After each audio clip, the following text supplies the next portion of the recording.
And joining us now in Lower Manhattan is New York City Mayor Michael Bloomberg. He took office just 4 months after 9/11, so he spent the past 10 years dealing with the rebuilding of Lower Manhattan, as well as the ongoing terror threats against the city. Mr. Mayor, good morning. Good to see you. Good morning.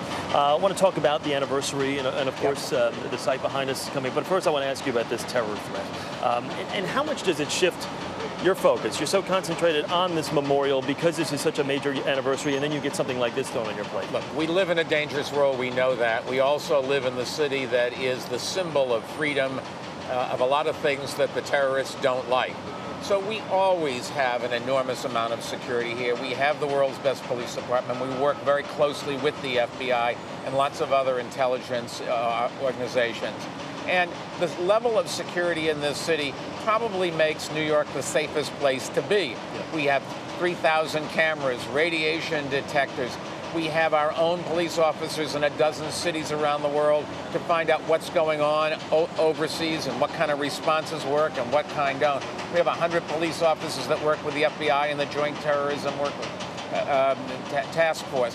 We have an enormous, we spend $8.5 billion on our police department every year to keep the city safe. But does this threat carry more weight than, let's say, other threats? No, we take every single threat that is credible seriously. We may react differently, whether or not you talk about it or not. We may feel that it's more likely or less likely, but you never want to say, well, I didn't think that was very likely, so we didn't do anything. Having said that, you can't be every place. My test is always, I say to the police commissioner, Wragge, will you let your 2 sons work in that building? And if he says yes, I'll let my 2 daughters work there. And I think that's a good test. Will there be added security, though, added to the numbers, the thousands you've already talked about? Well, look, keep in mind, we always have added security on an anniversary of anything to do with 9/11. We always have added security if there are religious events. We have added security if there are sporting events and music events where people get together. And a lot of what we do, you don't see. Undercover people that really are the eyes and ears. But the reason it works is the public here, when they see something, they say something. Exactly. Let's talk about the memorial now. How much different is this 10th anniversary going to be, aside from the fact that it's now the 10th anniversary, but now that there is a memorial and soon-to-be museum where family, friends can now come and they actually have a place? If you remember the Vietnam War Memorial in Washington that Maya Lin designed, a lot of criticism, minimalist, nobody's going to love it at all. The first time somebody walked up and touched the name of one of their buddies or family members and people saw that, they understood the power of that kind of memorial. You're going to see that here on Sunday, the first time a family member touches the name.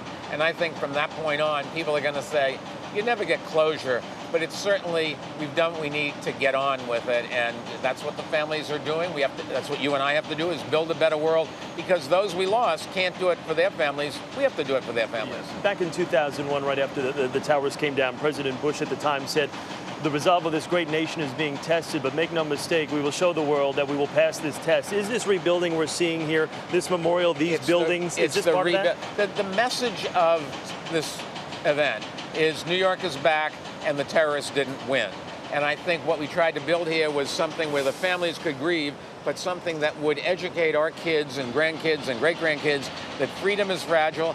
We have young men and women overseas fighting and sometimes sadly dying to protect our freedoms. But you and I also have a part in that. We've got to make sure that we protect the rights of everybody in America, because that's what the terrorists want to take away.